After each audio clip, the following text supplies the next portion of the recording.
വന്ദേ ഗുരുപരമ്പരാം ശ്രുതിസ്മൃതിപുരാണാനാമാലയം കരുണാലയം നമാമി ഭഗവത്പാദം ശങ്കരം ലോകശങ്കരം.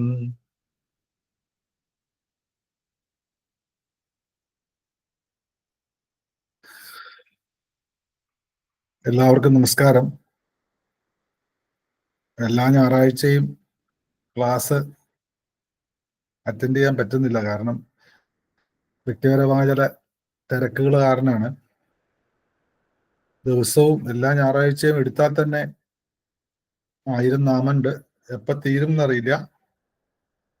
പരമാവധി ഓടിച്ച് പറഞ്ഞൊരു കടത്ത് കഴിക്കലാവാൻ പാടില്ല എന്നുള്ളത് കൊണ്ടാണ് പഠിക്കുന്ന എത്ര പഠിക്കുന്നോ അത്രയും ഹൃദയസ്ഥമാവുക, അതിനോട് ബന്ധം കൂടുക. ഇതാണല്ലോ ഏതൊരു പഠനത്തിന്റെയും കാതലായ വശം. കഴിഞ്ഞ പ്രാവശ്യം എടുത്ത മന്ത്രം എവിടം വരെയാണെന്ന് ഓർമ്മയുണ്ടോ ആർക്കെങ്കിലും? ശുദ്ധവിദ്യാങ്കുരാകാര ദ്വിജപങ്കിതയോജ്വല. അല്ല, ഓർമ്മയുണ്ടോന്ന് അറിയാൻ വേണ്ട, കാരണം ഒരു ദിവസം ക്ലാസ് മുടക്കിയത് കൊണ്ട്. അപ്പോ ശ്രീമാതാ ശ്രീമഹാരാജ്ഞി ശ്രീമത് സിംഹാസനേശ്വരി ചിദഗ്നികുണ്ഡ സംഭൂത ദേവകാര്യ സമുദ്യത ഉദ്യദ്ഭാന സഹസ്രാഭ ചതുർബാഹു സമന്വിത രാഗസ്വരൂപപാഷാഢ്യാ ക്രോധാകാര അങ്കുശോജ്വല മനോരൂപേക്ഷുകോദണ്ഡ പഞ്ചതന്മാത്രസായക നിജാരുണ പ്രഭാപൂരമജ്ജത് ബ്രഹ്മാണ്ഡമണ്ഡല. ഇങ്ങനെയെല്ലാം പറഞ്ഞ് ഞാൻ ചൊല്ലിയത് വെറുതെ ചൊല്ലിയതല്ല. അതിങ്ങനെ ചൊല്ലുമ്പോൾ അതിന്റെ അർത്ഥം അത് നിങ്ങൾ ശ്രമിക്കണം. ഇപ്പൊ കാണാതെ എത്ര പേർക്ക് അറിയാമെന്നറിയില്ല. കാണാതെയാണ് അറിയെങ്കിൽ മാത്രമേ ഇതിനൊരു ധ്യാനത്തിന്റെ രൂപം ഉണ്ടാക്കാൻ പറ്റുള്ളൂ. ഇതിന്റെ ഒരു പുറകിലുള്ള ചരിത്രമൊക്കെ മനസ്സിലാക്കിയിട്ട് ദേവന്മാര് ഭഗവതിയെ ആ മഹായാഗത്തിൽ ആരാധിക്കുന്ന സമയത്ത് ഭഗവതി ആ ചിദഗ്നികുണ്ഡത്തിൽ നിന്നും ഉയർന്നു വന്നു എന്ന് പറയുന്ന ആ സ്ഥാനം തൊട്ട് നമുക്ക് ധ്യാനിക്കാൻ പറ്റുന്നതാണ്. ചിദഗ്നികുണ്ഡ സംഭൂതാ ദേവകാര്യ സമുദ്യത. ഇത് വളരെ പതുക്കെ നമുക്ക് അർത്ഥം മനസ്സിലാക്കുന്ന അത്രയും സാവധാനത്തിൽ ചൊല്ലിക്കഴിഞ്ഞാൽ അത് മുഴുവനും ഒരു മന്ത്രം മാത്രമാവില്ല, ഒരു ധ്യാനവും കൂടെ ആവും. അങ്ങനെ പറഞ്ഞു വന്ന് പരമാവധി പാദം വരെ, പാദത്തിന്റെ ചലനം വരെ നമുക്ക് ധ്യാനിക്കാൻ പറ്റും. പിന്നെ കുറച്ച് കട്ടിയായിട്ടുള്ള ആന്തരികമായ അർത്ഥങ്ങളിലേക്കൊക്കെ പോകേണ്ടതാണ്. അത് സഹസ്രനാമത്തോടെ എല്ലാ പ്രാവശ്യവും നമ്മൾ സഹസ്രനാമം നിത്യം ജപിക്കുന്നുണ്ടെങ്കിൽ ആദ്യത്തെ എത്രയും ശ്ലോകമെങ്കിലും കണ്ണടച്ച് അത് ബൈഹാർട്ടാക്കിയിട്ട് അതൊരു ധ്യാനമാക്കി കഴിഞ്ഞാൽ ദേവിയെ ധ്യാനിച്ച് ആ സഹസ്രനാമം ചൊല്ലുന്നതിന് ഒരു ഫലം കിട്ടും. അതിന് കുറച്ച് കൂടുതൽ സന്തോഷവും ആനന്ദം കിട്ടും. അനുഭവം കൊണ്ട് പറയാണ്. നമ്മുടെ ഋഷീശ്വരന്മാർ വെറുതെ ഒന്നും പറയാറില്ല. മറ്റേത് സഹസ്രനാമത്തെക്കാളും അത്രയും പെർഫെക്റ്റ് ആയിട്ട് അമ്മയുടെ ശരീരഭാഗങ്ങളെ വിവരിച്ച മറ്റൊരു സഹസ്രനാമം ഉണ്ടാവില്ല. കുറച്ചൊക്കെ ഒരു അങ്ങനെ വേണോ ഇങ്ങനെ വേണോ എന്നൊക്കെ ചിന്തിച്ചാണോ പലതും മറച്ചു വെച്ചും പലതും പറയാതെ പറഞ്ഞുമൊക്കെയാണ് പല സഹസ്രനാമങ്ങളിൽ. പക്ഷെ ലളിതാ സഹസ്രനാമ സ്തോത്രത്തില് തൊട്ടടുത്തിരിക്കുന്ന ഏറ്റവും കൂടുതൽ അമ്മയെ എല്ലാ തരത്തിലും പരിചരിക്കുന്നതായിട്ടുള്ള വശന്യാദി വാഗ്ദേവതമാർ എഴുതുമ്പോൾ അതിലൊന്നും ധർമ്മമെന്നോ അധർമ്മമെന്നോ കുറവെന്നോ കൂടുതലെന്നോ അല്ലെങ്കിൽ മോശമെന്നോ നല്ലതെന്നോ ഒന്നും അമ്മയുടെ ശരീരത്തിനോ അമ്മയുടെ കർമ്മത്തിനോ അമ്മയുടെ ഭാവത്തിനോ ഒന്നുമില്ല. ഈ സത്യം എപ്പോഴും പരിപൂർണമായും തുറന്ന അവസ്ഥയാണ്. അത് നമ്മൾ മൂടി വെക്കുമ്പോഴാണ് മായ എന്ന് പറയുന്നത്, അല്ലെ? ഹിരൺമയേന പാത്രേണ സത്യസ്യ ആപഹിതം മുഖം, അല്ലെ? സ്വർണമയമായ പാത്രം കൊണ്ട് സത്യത്തിന്റെ മുഖമാ ടച്ച് വെച്ചിരിക്കുക, അല്ലെ? നമ്മുടെ ജീവൻ എന്ന് പറയുന്നത് ആണ് സത്യം. ആ ജീവനെ ഈ ശരീരമാകുന്ന മിഥ്യ എന്ന് പറയുന്ന ശങ്കര ഭഗവത്പാദർ പറയുന്ന പോലെ ബ്രഹ്മസത്യം ജഗത് മിഥ്യ എന്ന് പറയുന്ന ജീവനുകളെ മായയുടെ പ്രഭാവത്തിൽ ഇത് ശരീരമാണെന്ന് തോന്നുന്ന രീതിയിൽ അടച്ചു വെച്ചത് കൊണ്ട് ആ ശരീരബന്ധിയായിട്ട് നമ്മൾ ഓരോന്നിനെയും കാണുന്നത് കൊണ്ടാണ്. ഓരോന്നിനെയും നമ്മൾ കാണുക മാത്രമല്ല, നമ്മളെയും അങ്ങനെയാ കാണുന്നത്. അതൊരു ഉണ്ട് എന്ന് തോന്നലാണ്, ഇല്ലാത്തത് എന്നല്ല. ഇല്ലാത്തത് ഒരിക്കലും കാണാൻ സാധ്യമല്ല. അപ്പൊ ഉണ്ട് എന്ന്, അതാണ് സത്യം. അത് മൂടി വെച്ചിരിക്കുന്ന ഒരു പാത്രമാണ് എന്ന് മനസ്സിലാവുന്നില്ല. ഞാനത് പറയാൻ കാരണം, പറയാൻ പോകുന്ന മന്ത്രങ്ങളിലൊക്കെ ഈ ഒരു ആശയം മനസ്സിലില്ലെങ്കിൽ നമുക്ക് ഈ പറയുന്ന പുരാണങ്ങളോടോ അല്ല ഇത്തരത്തിലുള്ള ശാസ്ത്രങ്ങളോടോ ഒക്കെ ഒരു എന്താ ഇങ്ങനെ എന്നൊക്കെ തോന്നാം. അത്രയ്ക്കും പരിപൂർണമായിട്ടാണ് ലളിതാ ത്രിപുര സുന്ദരിയ. ത്രിപുര സുന്ദരിയാണ്. ലോകത്തിലെ പ്രപഞ്ചത്തിലെ എല്ലാ സൗന്ദര്യത്തിന്റെയും സൗന്ദര്യമാണ് അമ്മ. ആ സൗന്ദര്യധാമത്തെ വിവരിക്കുമ്പോൾ ഒരംശം പോലും വിട്ടുപോകാതെയാണ് പശുഞ്ഞാതി വാഗ്ദേവതമാരെ വിവരിച്ചിരിക്കുന്നത്. ഏത് വലിയ സദസ്സിലും ഏത് ഈശ്വര സന്നിധിയിലും ഒക്കെ നമ്മൾ ഉറക്ക ജപിക്കുന്നത് മുഴുവനും ദേവിയുടെ സ്ഥൂലമായ വടിവത്ത ശരീരത്തിന്റെ പരിപൂർണമായ സൗന്ദര്യബോധത്തെ എടുത്തു കാണിക്കുന്ന രീതി തന്നെയാണ്. അത് എന്താ അങ്ങനെയൊക്കെ പാടുണ്ടോ? നമുക്കെല്ലാം നന്മയും തിന്മയും നല്ലതും ചീത്തയും ഒക്കെ നമ്മുടേതായിട്ടുള്ള കാൽപ്പനികമായ ജീവിതത്തിലാണ്. പക്ഷെ സത്യം എപ്പോഴും പരിപൂർണമായിട്ടും തുറന്നതാണ്. അപ്പൊ അതുകൊണ്ട് ആ ഒരു തുറന്ന മനസ്സോടെ വേണം ലളിതാ സഹസ്രനാമം, പ്രത്യേകിച്ച് താന്ത്രിക മാർഗങ്ങളൊക്കെ കാണാൻ. അല്ലെങ്കിൽ നമ്മുടെ ഈ സദാചാര ബോധം, അല്ലെങ്കിൽ അത് ശരിയല്ല, ഇത് ശരിയാണ്, മറ്റതല്ലേ ശരി എന്നൊക്കെ തോന്നുന്നത് കൊണ്ട് സത്യം നമുക്ക് അറിയാൻ സാധിക്കില്ല. സത്യാന്വേഷിക്ക് എപ്പോഴും ഇത്തരത്തിലുള്ള തടസ്സങ്ങൾ ഉണ്ടാവാം, മാനസികമായിട്ട് പ്രത്യേകിച്ചു. ഇപ്പൊ നമ്മൾ പറഞ്ഞു വന്നത് ഈ അടുത്തത് ശുദ്ധവിദ്യാങ്കുരാകാര ദ്വിജപങ്ക്തിദ്വയോജ്വല എന്നവരെടുത്തു. അതിന്റെ അർത്ഥം നമ്മൾ കണ്ടു. സത്യത്തിൽ അവിടെ ആലോചിച്ച് നോക്കൂ. അമ്മ ആർത്തട്ടഹസിച്ചുകൊണ്ടോ അല്ലെങ്കിൽ പുഞ്ചിരിച്ചുകൊണ്ടോ ഒന്നും അല്ല വന്നത്. അനുഗ്രഹിക്കാൻ ഭാഗത്തിന് സന്തോഷവതിയായി പ്രീതിപ്പെട്ടുകൊണ്ട് വരുമ്പോ ആ അമ്മയുടെ ശരീരം വർണ്ണിക്കുന്ന കൂട്ടത്തിൽ അമ്മയുടെ പല്ലിനെ എന്തിനു പറഞ്ഞു? പല്ല് കണ്ടിട്ടില്ല, പക്ഷെ അകത്തുള്ള പല്ലിനെ കൂടി നമ്മൾ മനസ്സിലാക്കണം. അത്രയ്ക്കും വെണ്മയാണ് എന്ന് പറഞ്ഞാൽ മതി. എത്രയോ വാക്കുകൾ സംസ്കൃതത്തിലുണ്ട്. പക്ഷെ ശുദ്ധവിദ്യ എന്ന് പറയുന്ന ശ്രീവിദ്യ സമ്പ്രദായത്തിലെ 16 അക്ഷരമുള്ള വിദ്യ മുളച്ചതാണോ? ശുദ്ധവിദ്യാങ്കുരാകാര ദ്വിജപങ്ക്തി, 2 പങ്ക്തികളായിട്ട്, ഒരു 2 വരി ആയിട്ട് 16 16 32 ആയിട്ട് ശുദ്ധവിദ്യ മുളച്ചതാണോ എന്ന് ചോദിക്കുമ്പോ അതിന്റെ ആ ഒരു ഭാവം, ആ ശുദ്ധവിദ്യയെ ശരിക്ക് പവിഴമെന്നോ അല്ലെങ്കിൽ തൊണ്ടിപ്പഴം എന്നൊക്കെ എന്ന് പറയുന്നത് കൊണ്ട് രതനച്ഛത എന്ന് പറയുന്ന, കഴിഞ്ഞ ദിവസം ഞാൻ പറഞ്ഞു, അതിനെയും മറച്ചു വെച്ചിരിക്കുകയാണ്. പരിപൂർണമായിട്ട് അതിന്റെ ഉള്ളിലെ ആത്യന്തികമായ ആന്തരികമായ അർത്ഥത്തിലേക്ക് പോയാൽ അവിടെ അമ്മയുടെ പല്ലോ ചുണ്ടോ ഒന്നും ഉണ്ടാവില്ല. അവിടെ നമ്മുടെ തന്നെ ഉള്ളിലേക്കുള്ള യാത്രയാവും. എന്തായാലും ആ ശുദ്ധവിദ്യ അങ്കുരാകാരമായതാണോ? ശുദ്ധവിദ്യ മുള പൊട്ടിയതാണോ? മുള പൊട്ടിയ ആകാരമാണോ? മുള പൊട്ടിയത് എന്ന് പറഞ്ഞിട്ടില്ല. ശുദ്ധവിദ്യ സാക്ഷാൽ ശ്രീവിദ്യ 2 പ്രാവശ്യം മുളച്ചതുപോലെയുള്ള ആകൃതിയോട് കൂടിയിട്ടുള്ള ദ്വിജപങ്ക്തിയാണ്. അതായത് ദ്വിജം ച പല്ല് എന്ന് പറഞ്ഞു, ഒന്ന് വന്നിട്ട് അത് പോയിട്ട് വീണ്ടും വരുന്നതിനാണ് ദ്വിജം. ബ്രാഹ്മണൻ ജനിക്കുന്നു, ജന്മനാ ജായതേ ശൂദ്ര. ശൂദ്രൻ എന്ന് പറയുമ്പോഴത്തേക്ക് നമ്മൾ ഇന്നത്തെ കാണുന്ന ശൂദ്രനല്ല. പദ്ഭ്യാം ശൂദ്രോ അജായത, ഇതല്ലേ അജായത. മഹാവിഷ്ണുവിന്റെ വിരാട് പുരുഷന്റെ പാദത്തിൽ നിന്നാണ് ശൂദ്രൻ ഉണ്ടായത്.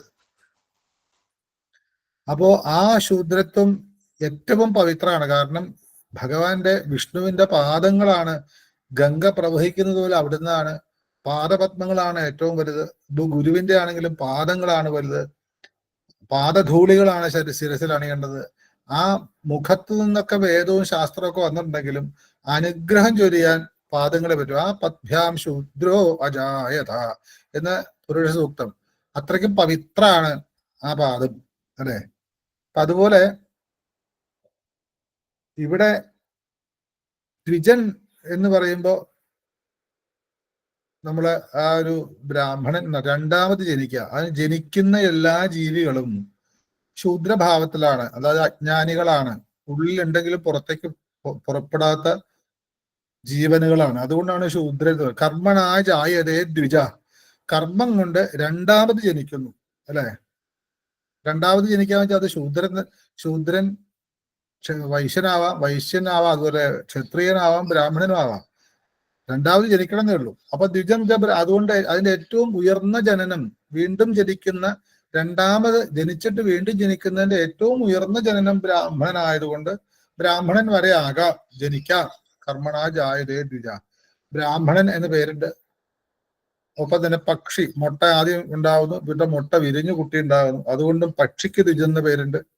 പല്ല് ആദ്യം വന്നിട്ട് അത് പോയിട്ട് വീണ്ടും ഉണ്ടാവുന്നതുകൊണ്ടാണ് ഇവിടെ ദ്വിജപങ്ക്തി, 2 വരി പല്ലുകൾ എന്ന് പറയാൻ കാരണം. അങ്ങനെയുള്ള ആ പല്ലിനെ കുറിച്ച് പറഞ്ഞിട്ട്, ആ പല്ലിന് തൊട്ടു മുമ്പ് പല്ലിനെ കുറിച്ച് പറഞ്ഞിട്ടല്ല ചുണ്ടിനെ കുറിച്ച് പറയുന്നത് ചുണ്ടിനെ കുറിച്ച് പറഞ്ഞിട്ട് ഉള്ളിലേക്ക് അകത്തേക്ക് കയറി പല്ലുമുണ്ട് എന്ന് പറയുന്ന ഒരവസ്ഥയിലാണ്. പിന്നെ നാവിനെ കുറിച്ചും പറയുന്നുണ്ട്. പക്ഷെ വാ തുറന്നു അല്ലെ, നമ്മൾ ചുണ്ട് കണ്ടു. കാരണം ആ തുണ്ടിപ്പഴം അല്ലെങ്കിൽ പവിഴപ്പുറ്റൊക്കെ നാണിച്ചു പോകുന്ന രീതിയിൽ അത്രയും മനോഹരമായിട്ടുള്ള പല്ലിനെ മറയ്ക്കുന്നത് എന്ന് പറഞ്ഞില്ല, ചുണ്ട് എന്ന് പറഞ്ഞിട്ടില്ലെങ്കിലും രതനച്ഛത അല്ലെ. അപ്പൊ പല്ലിനെ ഈ മറയ്ക്കുന്ന ചുണ്ട്, അത് പറഞ്ഞാൽ പിന്നെ പല്ല് പറയേണ്ട കാര്യമില്ലെങ്കിലും വശന്യാദി വാഗ്ദേവതമാര് കുറച്ചും കൂടെ ഉള്ളിലേക്ക് ഭൗതികമായിട്ട് സ്ഥൂലപരമായിട്ടാണെങ്കിൽ കൂടി പറയുന്നു,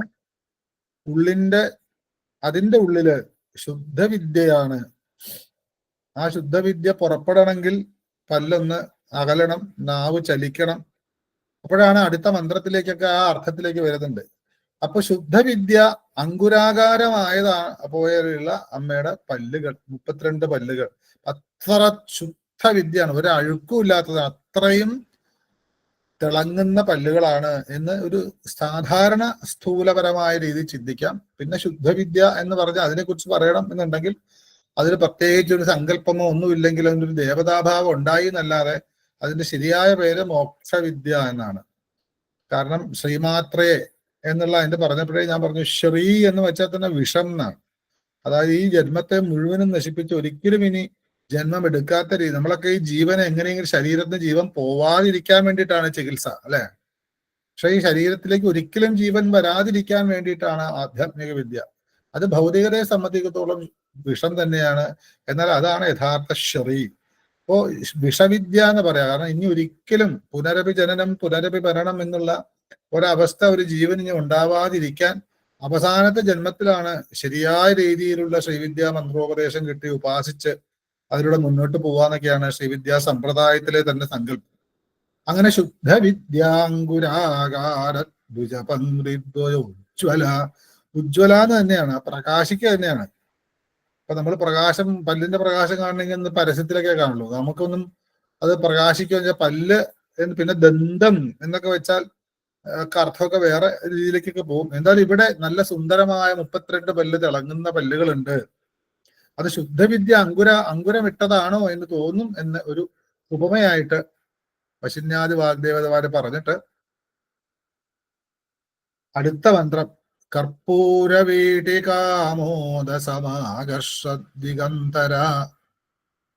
അത് ചൊല്ലുമ്പോ പലരും തെറ്റിക്കാറുണ്ട്. കാരണം കർപ്പൂരവീടി കാമോദ എന്ന് ചൊല്ലുന്നവരുണ്ട്, കർപ്പൂരം എന്ന് ചൊല്ലുന്നവരുണ്ട്, ബീഡി എന്ന് പറയുന്നവരുണ്ട്. കർപ്പൂര ബീഡികയല്ല, വീടി, വർഗത്തിന്റെ ആദ്യത്തെ ട, കർപ്പൂര ബീഡിക എന്നാണ് പേര്. അതിന്റെ പദം ഞാൻ പറയാം: അന്തര, ദിഗന്തര, ആകർഷണ ദിഗന്തര, സമാകർഷ ദിഗന്തര, പിന്നെ ആമോദ സമാകർഷ ദിഗന്തര, വീടികാമോദ സമാകർഷ ദിഗന്തര, കർപ്പൂര വീടികാമോദ സമാകർഷ ദിഗന്തര. ഇങ്ങനെയാണ് അർത്ഥം പറഞ്ഞു പോകേണ്ടത്. കർപ്പൂര എന്നൊരു പദം, വീടിക എന്നൊരു പദം, ആമോദ സമാകർഷത്, സമാകർഷത്, ചില ഗ്രന്ഥത്തിലൊക്കെ സമാകർഷ ഇത് സമാകർഷത്ത് എന്നാണ് പലതിലും കണ്ടിട്ടുള്ളത്. എന്തായാലും ആ ദിഗന്തര എന്നുള്ള ദിക്ക് അന്തര ദിഗന്തര, ആ ദിക്കിന്റെ തൊട്ടു മുമ്പുള്ള ഷകാരം കഴിഞ്ഞ് വിസർഗമാണെങ്കിലും ദകാരമാണെങ്കിലും ആ ദകാരം ഒരുമിച്ച് ചൊല്ലുമ്പോൾ കുറച്ച് ശക്തമായിട്ട്, അതായത് ദ്വിത്വമായിട്ട് 2 ദകാരം പോലെ ചൊല്ലിയാലാണ് അത് കൃത്യമായിട്ടുള്ള അർത്ഥ രീതിയിലേക്ക് വരുള്ളൂ. അതായത് സമാകർഷ ദിഗന്തര എന്നാണ്. ദിഗന്തര, സമാകർഷ ദിഗന്തര എന്നല്ല, സമാകർഷ ദിഗന്തര. അപ്പോ ഇവിടെ പറയുന്നത്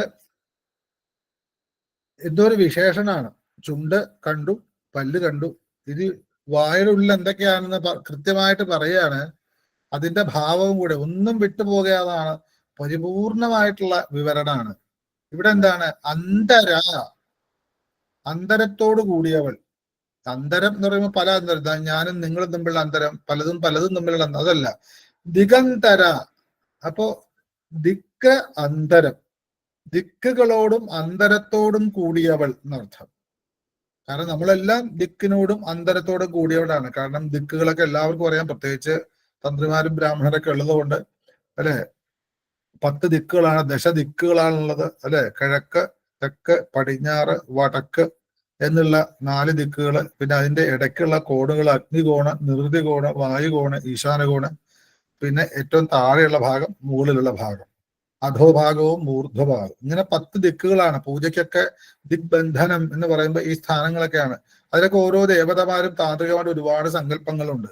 കാരണം ഇന്ദ്രായ സുരാധിപതയെ എന്ന് പറയുന്ന രീതിയിൽ കിഴക്ക്, അഗ്നികോണ് അഗ്നിയുടെ, പിന്നെ യമന്റെ, നിർതിയുടെ, വരുണന്റെ, വായുവിന്റെ, സോമന്റെ, ഈശാനന്റെ, അത് അനന്തന്റെ, ബ്രഹ്മാവിന്റെ ഒക്കെ ലോകങ്ങളാണ് ഈ 10 ലോകങ്ങൾ എന്ന് പറയും.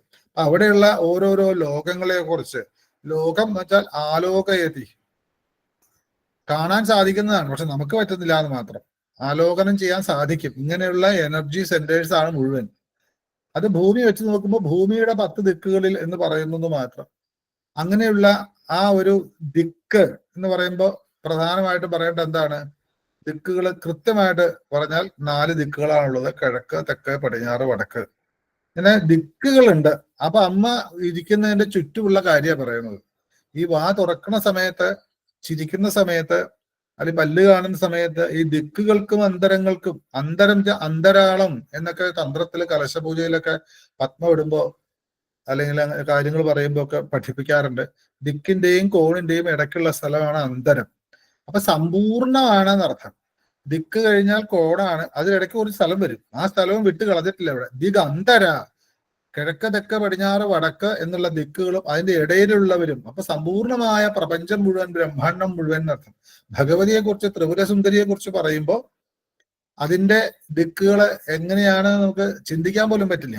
കാരണം ഈ പ്രപഞ്ചത്തില് കോടാനുകോടി ബ്രഹ്മാണ്ഡങ്ങളില് അനന്തന്റെ 1000 ഭണമുള്ള അനന്തന്റെ ശിരസില് ഒരു ഭണത്തിലിരിക്കുന്ന ഒരു കടുകുമണിക്ക് പോലും തുല്യ, അത്രയേ ഉള്ളൂ ഭൂമി എന്നാണ്. അപ്പൊ നമ്മളെ സംബന്ധിച്ച് നമ്മുടെ കാൽക്കുലേഷൻ, നമ്മുടെ ടൈം കൺസെപ്റ്റ് ഒക്കെ വളരെ വളരെ വളരെ ശുഷ്കമാണ്. ബ്രഹ്മാണ്ഡത്തിന് നോക്കി കഴിഞ്ഞാൽ ബ്രഹ്മാവിന്റെ ഒരു പകല് എന്ന് വെച്ചാൽ തന്നെ 14, നമുക്ക് 24 മണിക്കൂറാണ് ഒരു ദിവസം എന്ന് പറയുന്ന പോലെ, അതില് 12 മണിക്കൂർ പകലും 12 മണിക്കൂർ രാത്രി എന്നൊക്കെ നമ്മൾ പറഞ്ഞാൽ, ഇവിടെ ബ്രഹ്മാവിന്റെ ഒരു പകൽ എന്ന് വെച്ചാൽ 14 ഭാഗമാണ്. ആ 14 ഭാഗത്തില് ഓരോ ഭാഗത്തിനാണ് മന്വന്തരം എന്ന് പറയണത്. ഇവിടെ അന്തരം പറഞ്ഞുകൊണ്ട് ഞാൻ പറയാണ്, ഒരു പകല് മുഴുവനും 14 മനുക്കളാ ഭരിക്കുന്നത്. ബ്രഹ്മാവിന്റെ ഒരു പകലാന്ന് ഓർക്കണം. ഒരു മന്വന്തരം എന്ന് വെച്ചാൽ ഒരു മനു ഉണ്ടാവും. വൈവസ്വത മനു, സ്വാരോജുഷ മനു, അങ്ങനെയാണ് ദേവി മഹാത്മ്യൊക്കെ സാവർണി മനു ആവുന്ന കഥയൊക്കെ. അതില് ഒന്നാമത്തെ മന്വന്തരം കഴിഞ്ഞാൽ, ഇപ്പൊ വൈവസ്വത മന്വന്തരം കഴിഞ്ഞാൽ ആ മനു ഇല്ലാതെയാവും. ആ മനുവിന്റെ കാലത്തെ നിയമസംഹിതകളും ദേവന്മാരും ദേവിമാരും ഒക്കെ ഇല്ലാതായിട്ട് പുതിയൊരു മനു വരും. ആ മനുവിന്റെ കാലത്ത് പുതിയ തരത്തിലുള്ള നിയമങ്ങളും ദേവീ ദേവഭാവങ്ങളൊക്കെ വരുന്നതാണ്. ആ ഒരു മന്വന്തരം 72 ചതുർയുഗമാണ്. കൃതയുഗം, ത്രേതായുഗം, ദ്വാപരയുഗം, കലിയുഗം എന്നുള്ള ഒരു ചതുർയുഗം. അങ്ങനെ 72 ചതുർയുഗം കഴിഞ്ഞാലാണ് ബ്രഹ്മാവിന്റെ ഒരു പകലിന്റെ ഒരു പാർട്ട് കഴിയുമെന്ന് പറയുമ്പോൾ നമ്മളും അവരും തമ്മിലുള്ള ടൈമിന്റെ വ്യത്യാസം, ബ്രഹ്മലോകവും നമ്മളും ടൈമിന്റെ വ്യത്യാസം ആലോചിച്ച് നോക്കാം. ഒരു പകലിന്റെ ഒരു പാർട്ട് മാത്രമാണ്. അപ്പൊ ബ്രഹ്മാവിന്റെ ഒരു പകല് കഴിയുമ്പോഴത്തേക്കും 14 മന്വന്തരങ്ങൾ കഴിയും, പിന്നെ രാത്രിയായി. അങ്ങനെ എത്രയോ മന്വന്തരങ്ങളിൽ ഏതോ ഒരു മന്വന്തരത്തിൽ ഈ ഭൂമിയുടെ കഥയാണെന്ന് ഓർക്കണം. അപ്പൊ ഇതിന്റെ എല്ലാം ആ ഒരു ബ്രഹ്മാവ് തന്നെ വിഷ്ണുവിന്റെ ടൈം വെച്ച് നോക്കിയാൽ ഒന്നുമല്ല. ആ വിഷ്ണുവിന്റെ നാഭിയിൽ നിന്നുണ്ടായതാണ് താമരയിലുള്ള ബ്രഹ്മ. വിഷ്ണുവിന്റെ കാലവും ബ്രഹ്മാവിന്റെ കാലവും തമ്മിൽ വീണ്ടും വ്യത്യാസമാണ്. അതിലും വ്യത്യാസമാണ് ശിവന്റെ. ഇങ്ങനെയുള്ള ബ്രഹ്മ, വിഷ്ണു, മഹേശ്വരന്മാര് ഓരോ ബ്രഹ്മാണ്ഡത്തെയും ഭരിക്കുന്നതിന്റെ കോടാനുകോടി ബ്രഹ്മാണ്ഡങ്ങളെ മുഴുവനും ഭരിക്കുന്ന ബ്രഹ്മ, വിഷ്ണു, രുദ്ര, ഈശ്വര, സദാശിവ പഞ്ചത്തിലാണ് അമ്മയുടെ ഇരിപ്പ് എന്ന് പറയുമ്പോൾ അമ്മയുടെ ദിക്കും അന്തരമൊക്കെ ചിന്തിക്കാൻ നമ്മുടെ ബുദ്ധിക്കൊന്നും പറ്റില്ല. ഞാൻ കുറച്ചൊരു കൺഫ്യൂഷൻ ആവാൻ വേണ്ടി പറയല്ല, അത്രയ്ക്കും ഉയർന്ന ഒരു ടൈം കൺസെപ്റ്റ് ആണ് നമ്മുടെ സംസ്കാരത്തിന്. ആ അമ്മയെ കുറിച്ചാണ് നമ്മൾ പഠിക്കുന്നത്. അതിനും കവിഞ്ഞ അസ്മാൽ പരതരം നാസ്തി, അതിലും വലിയൊരു സങ്കല്പം ചിന്തിക്കാൻ തന്നെ, ആ ത്രിപുരസുന്ദരി ഭാവത്തിന്റെയും മുകളിൽ ഒരു സങ്കല്പം പറയാമെങ്കിൽ ഗുരു എന്ന സങ്കല്പമാണ്. അതും സ്വഗുരു. ആ ദേവിയെ തന്നെ സ്വഗുരുവായിട്ടും സ്വഗുരുവിനെ തന്നെ ആ ദേവിയായിട്ടും കാണണമെന്ന് പഠിപ്പിക്കുന്ന ഒരു വിശിഷ്ട സമ്പ്രദായമാണ് ശ്രീവിദ്യാ സമ്പ്രദായം. അപ്പൊ അത്രയ്ക്കും ഉയർന്ന തലത്തിലുള്ള ഒരു വലിയ ഉപാസിക്കേണ്ടതായ ദേവതയുടെ അംഗപ്രത്യംഗ വർണ്ണനയാണ് ഇപ്പൊ നടക്കുന്നത്. അതില് നമ്മൾ പല്ല് കണ്ടു, പിന്നെ അകത്തേക്ക് നോക്കിയിട്ട് പിന്നെ അടുത്തത് എന്താ? ദിഗന്ധര, ദിക്കുകളോടും അന്തരങ്ങളോടും കൂടി. അത് പ്രത്യേകിച്ച് പറയേണ്ട കാര്യമുണ്ടോ? അമ്മയുടെ ചുറ്റും ദിക്കുണ്ട്, ആ ദിക്കുകളുടെ അന്തരമുണ്ട്. അതിനോട് കൂടിയവളാണെന്ന് പ്രത്യേകിച്ച് അതല്ല, ദിക്കുകളും അന്തരങ്ങൾക്കും ഒരു വ്യത്യാസമുണ്ട് ഇവിടെ. അതാണ് എന്താണ്? ആകർഷദ്ദിഗന്തര. അമ്മയ്ക്ക് ദിക്കും അന്തരം ഉണ്ടെന്ന് പറഞ്ഞിട്ട് കാര്യമില്ല, കാരണം എല്ലാവർക്കും ഉള്ളിലും ചെറിയൊരാളായാലും ദിക്കും അന്തരമൊക്കെ ഉണ്ടാവും. പക്ഷെ അമ്മ കോടാനുകോടി ബ്രഹ്മാണ്ടങ്ങളുടെ നായകിയായിട്ടുള്ള അമ്മയുടെ ചുറ്റുമുള്ള ദിക്കും അന്തരങ്ങളും ആകർഷദ്ദിഗന്തരയാണ്. അവർക്ക് അവരുടേതായ ജോലിയൊക്കെ ഉണ്ട്. ഇപ്പൊ ഇന്ദ്രായ സുരാധിപതയെ, ദേവ അസുര ഗന്ധർവ പിതൃ നാഗ രാക്ഷസ പിശാച നാഗബ്രഹ്മ എന്ന് പറഞ്ഞ ലോകത്തിന് അവരവരുടേതായിട്ടുള്ള ധർമ്മവും ഒക്കെ ഓരോന്നും പറഞ്ഞു. പക്ഷെ അതെല്ലാം വിട്ടിട്ട് അവരെല്ലാം മറ്റെങ്ങോട്ടോ ആകർഷിച്ചു പോകുന്നു. അതെങ്ങനെയാണ്? സഭാകർഷദിഗന്തര, വേണ്ടവണ്ണം. അതായത് വെറുതെ ഇങ്ങനെ ഒരു ഇതില്ലാതെ ശ്രദ്ധയില്ലാതെ നോക്കലല്ല, അങ്ങോട്ട് തന്നെ നോക്കിക്കൊണ്ടിരിക്കുക, അതിലേക്ക് ഇങ്ങനെ വശ്യമായി പോവാന്ന് പറയില്ലേ. അവിടെ ഈ ദിക്കുകളിലുള്ളതും അതിന്റെ അന്തരങ്ങളിലുള്ള എല്ലാ ജീവജാലങ്ങളും, അതില് ഏതൊക്കെ പറയാൻ പറ്റും? ദേവാസുര ഗന്ധർവ യക്ഷ പിതൃ നാഗ രാക്ഷസ പിശാച ബ്രഹ്മ നാഗ എന്ന് പറയുന്നതല്ലാതെ വേറെ ഉണ്ടെങ്കിൽ അതും ഏതൊക്കെ തരത്തിലുള്ള ഈ ദിക്കുകളിലും അന്തരങ്ങളിലും, അത് ഭൂമി എല്ലാം പെടുമല്ലോ. കോടാനുകോടി ബ്രഹ്മാണ്ടങ്ങളാന്ന് ഓർക്കണം, ഒരു ബ്രഹ്മാണ്ടം അല്ല. അങ്ങനെയുള്ള എല്ലാവരും ആകർഷിക്കുന്ന ദിഗന്തരത്തോടു കൂടിയവൾ. ദിക്കുകളെയും ഈ ബ്രഹ്മാണ്ടത്തിന്റെ, മഹാബ്രഹ്മാണ്ടത്തിന്റെ എല്ലാ ദിക്കുകളെയും അതിന്റെ അന്തരങ്ങളെയും ആകർഷിക്കുന്നവളാണ്. ആകർഷിക്കുന്ന വേണ്ടവണ്ണം ആകർഷിക്കപ്പെട്ടുകൊണ്ടിരിക്കുന്ന ദിക്കുകളോടും അന്തരങ്ങളോടും കൂടിയവളാണ്. അപ്പൊ അമ്മയിലേക്ക് ഈ ബ്രഹ്മാണ്ടങ്ങൾ മുഴുവൻ ഇങ്ങനെ വായിൽ ഇങ്ങനെ അമ്മയിലേക്ക് ആകർഷിച്ചു വരുന്നു. അതിനെന്തെങ്കിലും കാരണമുണ്ടോ? അപ്പൊ പല്ലിനെ കുറിച്ച് പറയുമ്പോഴത്തേക്കും ഈ കോടാനുകൂടി ബ്രഹ്മാണ്ടങ്ങളെ കുറിച്ച് എന്തിനാ പറയണമെന്ന് തോന്നുന്നു. പശുനാഥ് വാഗ്ദേവതമാര് വ്യക്തമായിട്ട് അതിൽ പറയുന്നു, ആമോദസമാകർഷദിഗന്തര. ആമോദം, സുഗന്ധം എന്നർത്ഥം, സന്തോഷം എന്നും അർത്ഥമുണ്ട്. ഇവിടെ സുഗന്ധം,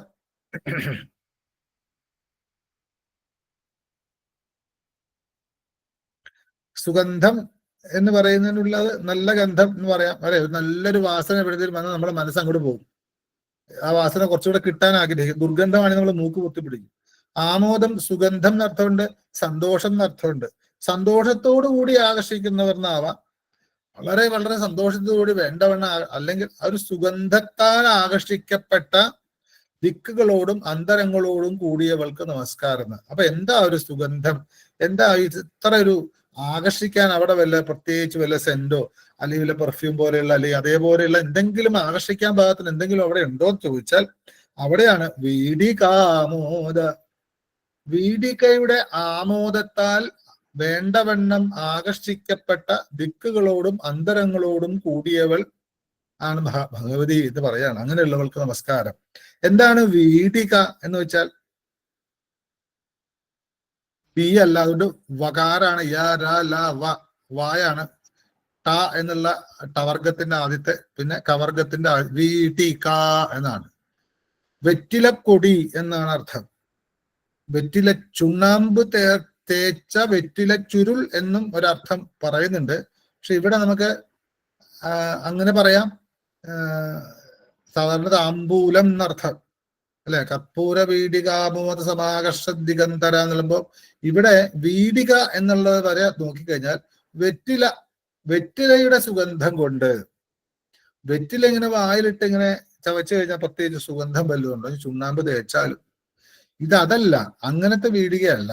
അമ്മ കഴിക്കുന്ന വീഡിക കർപ്പൂര വീഡികാമോദ സമാകർഷദിഗന്തര. അമ്മ ചവയ്ക്കുന്ന അല്ലെങ്കിൽ അമ്മ വായിലിട്ട് ആ സുഗന്ധം ഉണ്ടാക്കുന്ന, ആസ്വദിക്കുന്ന, ആമോദിക്കുന്ന ആ വെറ്റില ചുരുള് കർപ്പൂര വീടികയാണ്. അപ്പൊ കർപ്പൂര വീടിക എന്ന് പറയുന്നതിന് പ്രമാണമുണ്ടോ എന്നുള്ളതാണ് അടുത്ത ചോദ്യം. കർപ്പൂരം എന്താണെന്ന് നമുക്ക് അറിയാം. നമ്മൾ സാധാരണ ക്ഷേത്രങ്ങളിലോ പൂജാമുറികളിലോ കത്തിക്കുന്ന മെഴുക് ചേർത്ത കർപ്പൂരമല്ല. അത് മെഴുകുടെ ചേർത്തിട്ടുള്ള കത്തും, എന്നാൽ പൂർണ്ണമല്ല. പച്ചക്കർപ്പൂരാണ് യഥാർത്ഥ കർപ്പൂരം. അതിന്റെ സുഗന്ധമാണ് നമ്മൾ സാധാരണ കിട്ടുന്ന കർപ്പൂരത്തിനുള്ള അത്ര സുഗന്ധമാണ്. അത് കത്തുകയും ചെയ്യും. ആ കർപ്പൂരം പച്ചക്കർപ്പൂരം എന്നർത്ഥം. അപ്പോ കർപ്പൂര വീടിക എന്നാണ് അതിന്റെ പേര്. ഏറ്റവും കൂടുതൽ സുഗന്ധം കർപ്പൂരത്തിനാണ്. ബാക്കി കുറെ സുഗന്ധദ്രവ്യങ്ങളോട് കൂടിച്ചേർത്ത വെറ്റില ചുരുളിലാണ് കർപ്പൂര വീടിക എന്ന് പറയുക. അതിനൊരു പ്രമാണമുണ്ട്. എടുക്കേണ്ടവർ എഴുതിയെടുക്കാം. ഏലാലവങ്ക കർപ്പൂര കസ്തൂരി കേസരാദിഭി ജാതീഫലദളൈ പൂകൈ ലാങ്കുല്യൂഷണനാഗരൈ ചൂർണൈ ഖദിരസാരൈശ്ച യുക്ത കർപ്പൂര വീടിക എന്ന് പ്രമാണമുണ്ട്. ഇത് ഏത് ഗ്രന്ഥത്തിലാണെന്നറിയില്ല. പണ്ട് എൻ്റെ കയ്യിൽ ഉണ്ടായിരുന്നതാണ്. വ്യാഖ്യാനം പറയുന്ന സമയത്ത് കിട്ടിയതാണ്. ഏതൊരു ഗ്രന്ഥത്തിലാണ് എന്നുള്ളത് കൃത്യമായിട്ട് ഓർമ്മയില്ല. ഇവിടെ ഇത്രയും സാധനങ്ങൾ എന്ന് പറഞ്ഞാൽ ഇത് മാത്രമൊന്നുമല്ല, അങ്ങനെയുള്ള കുറെ സുഗന്ധദ്രവ്യങ്ങൾ എന്നേ അർത്ഥം എടുക്കാൻ പറ്റുള്ളൂ. ഇവിടെ ആ കർപ്പൂര വീടിക, ഈ പറയുന്ന നമ്മൾ കർപ്പൂര വീടിക നമ്മൾ ഉണ്ടാക്കി കഴിച്ചു നോക്കി അറിയാൻ പറ്റും. അങ്ങനെയുള്ള കർപ്പൂര വീടിക അമ്മ വായിലിട്ട് എപ്പോഴും ചവയ്ക്കുന്നുണ്ട്, അല്ലെങ്കിൽ വായിലുണ്ട്.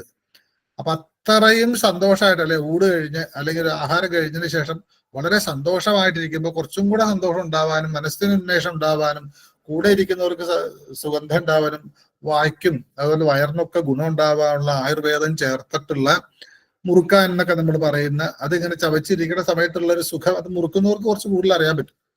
അങ്ങനെ എല്ലാവരുടെ സദസ്സില് ഇങ്ങനെ ആ അമ്മ ഇങ്ങനെ ഉയർന്നു വന്ന സമയത്ത് ഇങ്ങനെ ചുണ്ടും പല്ലൊക്കെ പറഞ്ഞിട്ട് അപ്പൊ അപ്പോഴും ആ ഒരു അനുഗ്രഹിക്കാനായിട്ട് ചിതഗ്നികുണ്ഡത്തിൽ നിന്ന് ഉത്ഭൂതയായപ്പോഴും അമ്മ പച്ചക്കർപ്പൂരം ചേർത്തിട്ടുള്ള ഈ കർപ്പൂര വീടിക അമ്മയുടെ വായിൽ ഉണ്ടായിരുന്നു എന്ന് പറയുമ്പോൾ ഒരു പ്രത്യേക ഒരു അനുഭൂതിയാണ്, ഒരു അത്ഭുതമാണ്. അപ്പൊ ഏല ലവംഗ കർപ്പൂര കസ്തൂരി കേസരാദിഭി ജാതി ഫലദളൈ പൂകൈർ ലാംഗല്യൂഷണ നാഗരൈ നാരകൈ എന്നും പറയുന്നുണ്ട്. ചൂർണൈ ഖദിരസാരൈശ്ച യുക്ത കർപ്പൂര വീടിക. ഇതൊക്കെ യുക്ത കൂടിച്ചേർന്നതാണ് കർപ്പൂര വീടിക. ഇതില് ഏല എന്ന് വെച്ചാൽ ഏലക്കായ.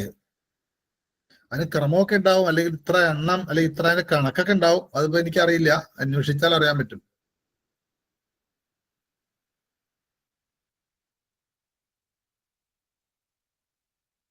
ലവംഗം, ഇലവർങ്കം എന്നും പറയുന്നുണ്ട്. ലവംഗം എന്ന് വെച്ചാൽ ഗ്രാമ്പുവാണ്. പിന്നെ ഏലാലവങ്ക കർപ്പൂര പച്ചക്കർപ്പൂരം, കസ്തൂരി പറയണ്ടല്ലോ കസ്തൂരി, കേസരാദിഭി കേസരം. അതിന് കേസരം എന്ന അർത്ഥമൊക്കെ നമുക്ക് സാധാരണ അറിയാം. ഇവിടെ കുങ്കുമപ്പൂവ് എന്നാണ് അർത്ഥം. കേസരാദികളെ കൊണ്ട്, ഏലം, ലവംഗം, കർപ്പൂരം, കസ്തൂരി, കേസരം തുടങ്ങിയവളെ കൊണ്ട്. പിന്നെന്താ ജാതി ഫലദളൈ, ജാതി ഫലം, ജാതിയുടെ ഫലം, ജാതിക്ക, ദളം അല്ലെ, അതിന്റെ ജാതി പത്രിയും, ജാതിയും ജാതിപത്രിയും, പൂകയിർ അടയ്ക്ക, ലാംഗല്യൂഷണനാഗരൈ, ലാംഗല്യൂഷണനാഗരൈ, ഊഷണനാഗരൈ എന്നുള്ളതിനും ലാംഗലം എന്നുള്ളതിനും ഒരുമിച്ച് അർത്ഥം പറയാം, രണ്ടായിട്ടും പറയാം. ഇതെന്താന്ന് വെച്ചാൽ ലാംഗലം എന്ന് വെച്ചാൽ വാലെന്നാണ് അർത്ഥം. ഊഷണം എന്ന് വെച്ചാൽ ചുക്ക് എന്നർത്ഥമുണ്ട്. കുരുമുളക് അപ്പൊ വാൽമുളക് എന്താണ് കുരുമുളക്.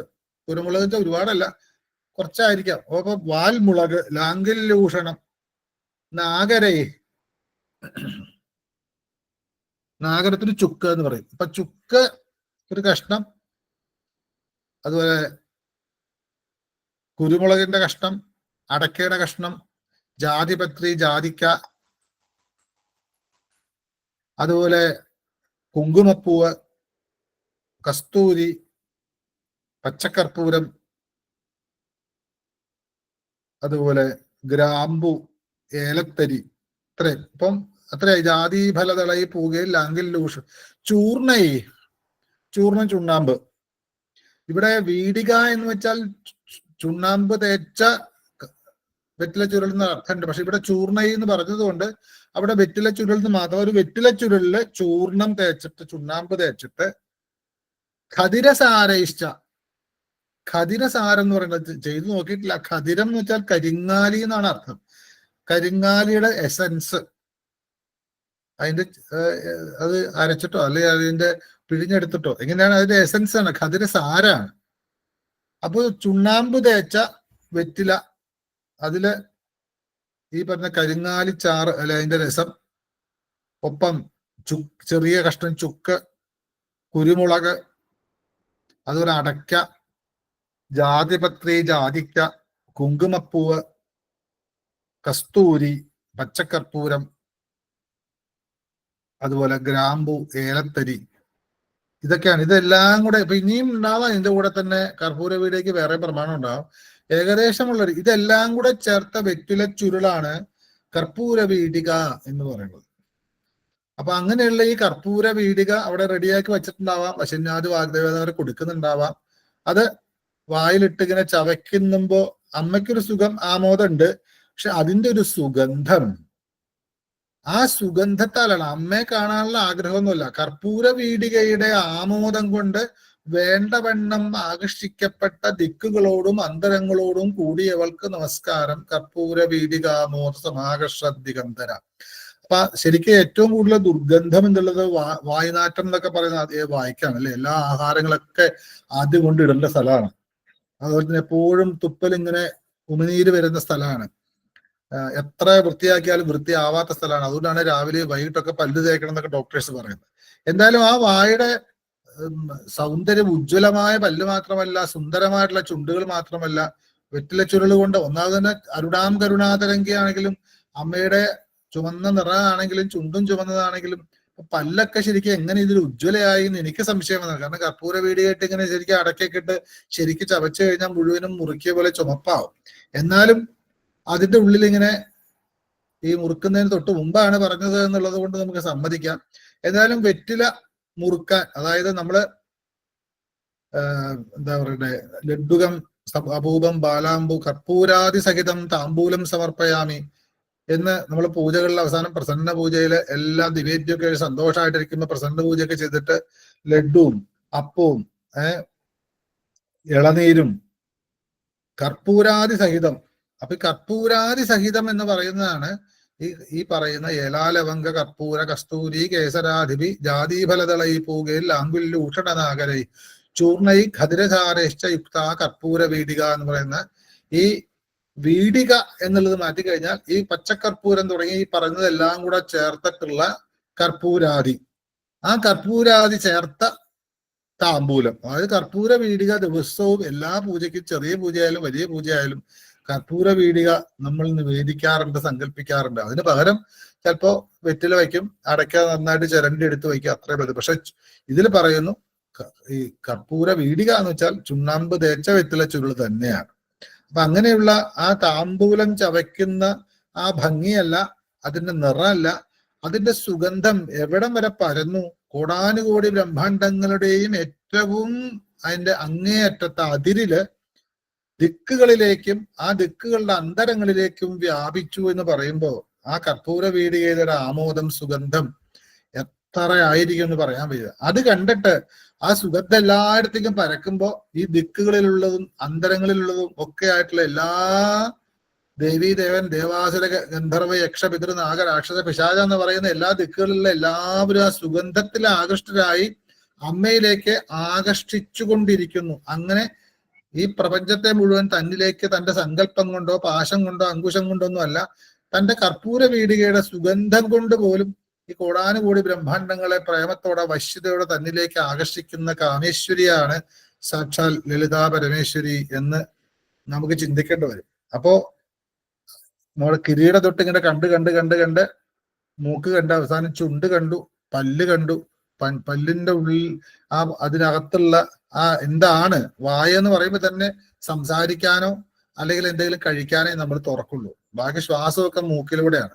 ഇവിടെ കഴിച്ചിട്ടുണ്ടാവണം. അതിനുശേഷമാണല്ലോ കർപ്പൂര വീടിക, താമ്പൂര ചർവണം. അപ്പൊ താമ്പൂര ചർവണം ഭാരതത്തെ സംബന്ധിച്ചോളം വലിയ ആയുർവേദ രീതി ഉള്ളതാണ്. ഇതിലെന്തായാലും പുകല പറയുന്നില്ല. അതൊരു വിഷമമുണ്ട്. കാരണം പുകല വിട്ട് മുറുക്കുന്നവർക്കൊക്കെ അതൊരു വിഷമായിരിക്കും. എന്തായാലും അതിനാണോ ഈ ഖദിരസാരം വച്ചിരിക്കണമെന്ന് അറിയില്ല. എന്തായാലും ഇവിടെ കർപ്പൂര പീടികയുടെ ആമോദം കൊണ്ട് ദിക്കുകളും അതിന്റെ അന്തരങ്ങൾ എല്ലാവരും ഇതേ അമ്മയെ നോക്കി അമ്മയിലേക്ക് ആകർഷിച്ചു വരുന്നു. അത് കണ്ടിട്ട് അതും എഴുതി വെച്ചു, കർപ്പൂര പീടിക ആമോദ സമാകർഷദിഗന്തര എന്ന് വശിഷ്ഠാദി വാഗ്ദേവതാര അമ്മയ്ക്ക് പേരുണ്ടാക്കി. അങ്ങനെ ഇനി നമുക്ക് ചിന്തിച്ചാൽ ഇനി എത്രയോ കാര്യങ്ങൾ അമ്മയുടെ ഇപ്പം വായ കണ്ടു. ഇനി എന്തെങ്കിലും കഴിക്കാൻ വേണ്ടി മാത്രമാണോ? ഈ കർപ്പൂര പീടിക ചവയ്ക്കാൻ വേണ്ടി മാത്രമാണോ? പല്ലിന്റെ കാര്യവും പറഞ്ഞു, നാവിന്റെ കാര്യവും പറഞ്ഞു. കാരണം വായിലൊക്കെ ചവയ്ക്കുന്നുണ്ട്. കർപ്പൂര പീടിക വായിലുണ്ട്. പക്ഷെ അമ്മ ഒന്നും സംസാരിക്കുന്നില്ലേ എന്നൊരു സാധാരണ ഭക്തന് തോന്നാം. ഞാൻ അങ്ങനെ പറയാൻ കാരണം അടുത്ത മന്ത്രം അതായിട്ടാണ്. 27 മുതൽ 28 വരെ 2 മന്ത്രങ്ങൾ ചേർന്ന 11ാമത്തെ ശ്ലോകം. അത് നിജസല്ലാപമാധുര്യ വിനിർഭർസിത കച്ഛപി മന്ദസ്മിത പ്രഭാപൂരമജ്ജത് കാമേശമാനസ. എന്തായാലും മൂക്ക് കഴിഞ്ഞ് ചുണ്ടിലേക്ക് എത്തിയിട്ട് ആ ഭാഗം വിടാൻ വശിഷ്ഠാദി വാഗ്ദേവതമാര് തയ്യാറല്ല എന്ന് തോന്നുന്നു. കാരണം ചുണ്ടിനെ കുറിച്ച് പറഞ്ഞു, പവിഴപ്പുറ്റും ചുണ്ടിപ്പഴമൊക്കെ നാണിച്ചു പോകുന്ന മനോഹാരിതയുള്ള ചുണ്ടുകളാണ് എന്ന് പറഞ്ഞു. ആ ചുണ്ടുകളെ കൊണ്ട് അമ്മയുടെ അതിസുന്ദരമായ ഉജ്ജ്വലമായിട്ട് 32 പല്ലുകളും തിളങ്ങുന്നു എന്ന് പറഞ്ഞു. അതും പോരാഞ്ഞിട്ട് അതില് അമ്മ കർപ്പൂര വീടിയെ ഇങ്ങനെ ചവച്ചുകൊണ്ടിരിക്കുകയാണ്. അതിന്റെ സുഗന്ധം കൊണ്ട് ഈ പ്രപഞ്ചം മുഴുവൻ അമ്മയിലേക്ക് ആകർഷിക്കുന്നു എന്ന് പറഞ്ഞു. ഇനിയും അടുത്ത 2 ശ്ലോകം കൂടെ അമ്മയുടെ വായുടെ മുഖത്തിന്റെ ചുണ്ടിന്റെ ഉള്ളിലുള്ള വായുടെ കാര്യങ്ങൾ തന്നെയാണ് പറയുന്നത്. അത്രയും വിശദീകരിച്ചിട്ടാണ് ലളിതാ സഹസ്രനാമം. എന്താണ് ഇവിടെ കച്ഛപിയോട് കൂടിയവൾ എന്ന് വേണി അർത്ഥമെടുക്കാം. എങ്ങനത്തെ കച്ഛപിയാണെന്നുള്ളതാ. കച്ഛപി എന്താണ് എന്ന് എല്ലാവർക്കും അറിയാലോ അല്ലെ? ഞാൻ അതിന്റെ പദം ഒന്ന് പറയാം. ഇവിടെ നിജ സല്ലാപം എന്നാണ് മലയാളത്തിൽ പറയാം. പക്ഷെ വിദ്യാപീഠത്തിലൊക്കെ പഠിച്ച രീതിയിൽ സല്ലാപം എന്ന് പറയണം. ഒന്ന് എന്ന് കഴിഞ്ഞിട്ട് ഒരു മൂക്കിന്റെ ശബ്ദവും കൂടെ അവിടെ വരണം എന്നാണ്. നിജ സല്ലാപ എന്നാണ് സംസ്കൃതം ശരിക്ക് അതിന്റെ പാരമ്പര്യപ്രകാരം പഠിച്ചവരൊക്കെ ചൊല്ലാറുള്ളത്. നിജസല്ലാപം ചൊല്ലിയാൽ തെറ്റൊന്നുമില്ല. നിജസല്ലാപ ഒരു ഇൻ പോലെ ഒരു മൂക്കിന്റെയും കൂടെ ഒരു ബന്ധത്തോടു കൂടി വേണം ഉച്ചരിക്കാൻ എന്ന് പറയുന്നത്. സല്ലാപാണ്. അപ്പോ നിജ സല്ലാപ മാധുര്യ വിനിർഭർസിത കച്ഛപി. ഇവിടെ കച്ഛപി എന്നുള്ളത് ചകാരവും ഛകാരവും ചേർന്നതാണ്. അപ്പൊ കച്ഛപി അല്ല കച്ഛപി. കച്ച് എന്ന് പറയണം. എന്നിട്ട് ഛപി ദീർഘണ്ട്, സ്ത്രീലിംഗാണ്. അപ്പൊ കച്ഛപി. പിന്നുള്ളത് ഭത്സിക്കാന്നൊക്കെയാ നമ്മൾ പറയാ. അങ്ങനെ പോരാ. ഉണ്ട് അവിടെ. ഭത്സിതയാണ്. ഒന്നുകിൽ ഭർസിത എന്ന് പറയാം, അറിയിൽ ഭർസിത എന്ന് പറയാം. രണ്ടും തെറ്റില്ല. അപ്പോ അവിടെ പലരും ഭത്സിക്ക, പക്ഷെ അതല്ല വാക്ക്. ഒരുമിച്ച് വരണം. ഭർസിത. അത് നിർഭർസിത, വിനിർഭർസിത. അത് കുറച്ച് വിശേഷണം ഉണ്ടെന്നേ ഉള്ളൂ. വിശേഷേണ നിശേഷേണ ഭർസിത, വിനിർഭർസിത. പിന്നെ മാധുര്യ ധകാരാണ്. തായല്ല, ഖായല്ല, ദായല്ല, നായല്ല, ഘോഷാണ്. നാ മറച്ചിട്ടുള്ള ധ എന്ന് ഇവിടുന്ന് വരണം. മാധുര്യ. പിന്നെ സല്ലാപ. അതാണ് ഞാൻ ആദ്യം പറഞ്ഞത്. സല്ലാപ നിജ. അപ്പൊ നിജ സല്ലാപ മാധുര്യ വിനിർഭർസിത കച്ഛപി. നിജ സല്ലാപ മാധുര്യ വിനിർഭർസിത കച്ഛപി എന്ന് അക്ഷരത്തെറ്റ് കൂടാതെ ചൊല്ലിയാൽ ശരിക്ക് സഹസ്രനാമം ഒരു അക്ഷരം പോലും തെറ്റാതെ ഉറക്കെ തന്നെ ചൊല്ലേണ്ടതാണ്, മനസ്സിൽ ചൊല്ലേണ്ടതല്ല. കാരണം സ്തോത്രാണ്, സ്തുതിക്കേണ്ടതാണ്. സ്തുതി ഉള്ളിലായാൽ ആരും അറിയില്ല. ഉറക്കെ സ്തുതിക്കേണ്ടതാ. അങ്ങനെ കൃത്യമായിട്ടുള്ള അക്ഷരസ്ഫുടതയോടുകൂടി ശുദ്ധിയോടുകൂടി അർത്ഥമറിഞ്ഞ് ഏകാഗ്രമായിട്ട് 1000 നാമങ്ങൾ ഒരൊറ്റ പ്രാവശ്യം ചൊല്ലിയാൽ മതി, കുണ്ടലിനി ഉണരും, ഉറപ്പാണ്. അത്രയ്ക്കും ചിട്ടയായിട്ട് ഒരു ചായെന്നോ അപിയെന്നോ മറ്റ് ചേർക്കേണ്ടതായിട്ടുള്ള ഒരു അവയവങ്ങളും ചേർക്കാതെ കൃത്യമായിട്ട് വശിന്യാദി വാഗ്ദേവതമാരിൽ ഉണ്ടാക്കിയിട്ടുള്ള മന്ത്രമാണ്. അതിന്റെ ഗൗരവം മറക്കരുത്. ഇനി ഈശ്വര വിശ്വാസം ഇല്ലെങ്കിൽ പോലും, അമ്മ എന്നൊരു സങ്കല്പം ഇല്ലെങ്കിൽ കൂടി, ഇതിന്റെ അക്ഷരത്തിന്റെ ശബ്ദം എന്ന രീതിയിൽ ചൊല്ലിയാലും ഉള്ളിന്റെ ഉള്ളിൽ ആനന്ദം ഉണ്ടാവും.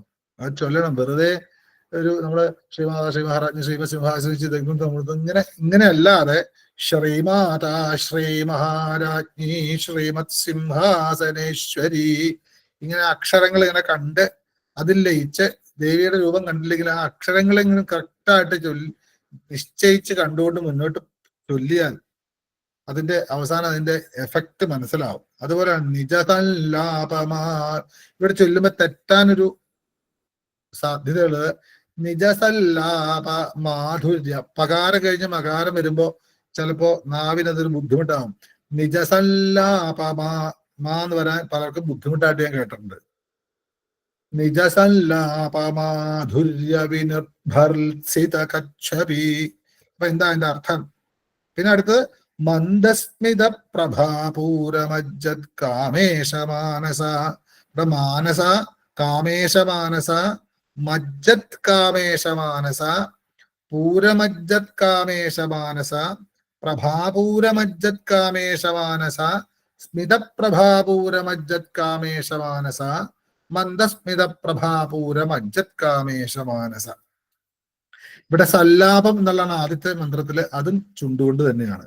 മന്ദസ്മിതം അത് ചുണ്ടുകൊണ്ടാണ്. അപ്പൊ ആ രണ്ട് മന്ത്രങ്ങൾ കൂടി അമ്മയുടെ മുഖത്തിന്റെ, ചുണ്ടിന്റെ, പല്ലിന്റെ, നാവിന്റെ ഒക്കെ പ്രവർത്തനത്തെ കുറിച്ച്, അതിന്റെ സൗന്ദര്യത്തെ കുറിച്ച് പറയാണ്. എന്താണ് കച്ഛപിയോട് കൂടിയവൾ എന്ന് വെച്ചാൽ? കച്ഛപി എന്താണ്? കച്ഛപി എന്ന് പറയുമ്പോ സരസ്വതിയുടെ വീണയുടെ പേരാണ് അല്ലെ. വിശ്വാവസോസ്തു ബൃഹതി തുമ്പുരോസ്തു കലാപതി സാ നാരദസ്യ മഹതി സരസ്വത്യാസ്തു കച്ഛപി. വീണകളുടെ പേരാണ്. വിശ്വാവസുവിന്റെ വീണയെ ബൃഹതി എന്ന് പറയുന്നു, തുമ്പുരുവിന്റെ വീണയെ കലാപതി എന്നും, നാരദന്റെ വീണയെ മഹതി എന്നും, സരസ്വതി ദേവിയുടെ വീണയ്ക്കാണ് കച്ഛപി എന്ന് പറയുന്നത്. സരസ്വതി എന്ന് പറയുമ്പോൾ ഈ പറയുന്ന വിശ്വാവസോ അല്ലെങ്കിൽ തുമ്പുരുവോ അല്ലെങ്കിൽ നാരദനൊക്കെ അവർക്ക് വാഗ്വൈഭവം കൊടുത്ത സരസ്വതി. പ്രപഞ്ചത്തിലെ എല്ലാ വിദ്യകൾക്കും ദേവതയായിട്ടുള്ള, വിദ്യാദേവതയായിട്ടുള്ള സരസ്വതിയുടെ കയ്യിലെ വീണ അല്ലെ. വല്ലകിം വാദയന്തിയും അല്ലെ.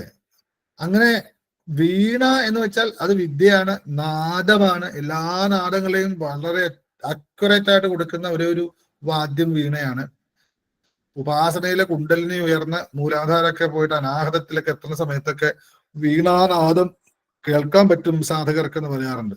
അപ്പോ സാക്ഷാൽ മഹാസരസ്വതിയുടെ കയ്യിലും വീണയാണ്. അപ്പൊ സരസ്വതി എന്ന് വെച്ചാൽ വിദ്യാദേവത. വിദ്യ എന്ന് പറയുമ്പോൾ അതിനാദ്യം അക്ഷരങ്ങളാണ് അല്ലെ. അകാരാദി ഷകാരാന്തം വരെയുള്ള ആ അക്ഷരങ്ങളെ കൊണ്ടാണ് വിദ്യ ഉണ്ടാവുന്നത്. ആ വിദ്യയുടെ ദേവതയാണ് സരസ്വതി. ആ സരസ്വതി എപ്പോഴും ആനന്ദിച്ചുകൊണ്ട്, ആത്മാനന്ദം അനുഭവിച്ചുകൊണ്ട്, പ്രപഞ്ചത്തിന്റെ താളം നിശ്ചയിച്ചുകൊണ്ട് വായിക്കുന്ന വീണയുടെ പേരാണ് കച്ഛപി. ആ കച്ഛപിയോട് കൂടിയവൾ എന്ന് വേണേ അർത്ഥം എടുക്കാം. അങ്ങനെയല്ല, വശിന്യാദി വാഗ്ദേവതമാര് കണ്ട കാര്യം, ഉണ്ടായ കാര്യം കൃത്യമായിട്ട് സത്യസന്ധമായിട്ട് പറയാണ്. ഭർസിത കച്ഛപി.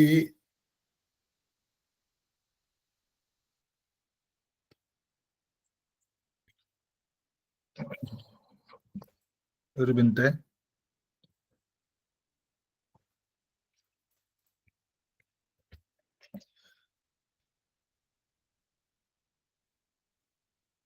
ഇവിടെ കച്ഛപിയോട് കൂടിയവൾ എന്നല്ല, ഭർസിക്ക. ഭർസിക്ക എന്ന് വെച്ചാൽ നിന്ദിക്ക, അല്ലെങ്കിൽ എന്താ ഷേ എന്ന് പറയുന്നൊരു അവഗണിക്ക. ഭർസിതം നിന്ദിക്ക തന്നെയാണ്. ഇപ്പൊ നമ്മളൊരു നല്ലൊരു പാട്ട് പാടാൻ ഒരാൾ അവിടെ ഇട്ട് പാട്ട് പാടുന്നു. ആ പാട്ട് പാടുന്ന സമയത്ത് ഒരാള് പാട്ട് പാടുമ്പോ പക്ഷെ നിർത്തുന്നുണ്ടോ? ഒരു രാഗവും ഇല്ല, ശ്രുതിയില്ല, ലയവും ഇല്ലാത്ത നിർത്ത, അത് അദ്ദേഹം പാടട്ടെ എന്ന് പറയുന്ന ഒരു ഒരു അവസ്ഥ ഉണ്ടല്ലോ. അപ്പൊ അയാളെ ഭത്സിക്ക, കൊള്ളില്ല, നിർത്ത, വേണ്ട, കേൾക്കണ്ട, ഇതിന്റെ സൗന്ദര്യം പോവും എന്ന് പറയുന്ന കച്ചപിയോട് കൂടിയവർ. അപ്പൊ കച്ചപി ആരാണ്? സരസ്വതിയുടെ അവർ ഓൺ പ്രോപ്പർട്ടിയാണ് കച്ചപി. ആ കച്ചപിയെ നിന്ദിക്കുന്ന, ഭർജിക്കുന്ന എന്താണ്? മാധുര്യം. അപ്പൊ എന്തോ ഒരു മാധുര്യം വരുമ്പോ സരസ്വതിയുടെ വീണയുടെ ശബ്ദത്തിന്റെ മാധുര്യം പോകുന്നു. എല്ലാ വിദ്യകളുടെയും ദേവതയായ സരസ്വതിയുടെ വീണയെ വെല്ലാൻ ഈ ലോകത്തൊന്നിനും സാധ്യമല്ല. ഒരു സൗന്ദര്യത്തിനോ ഒരു മാധുര്യത്തിനോ സാധ്യമല്ല.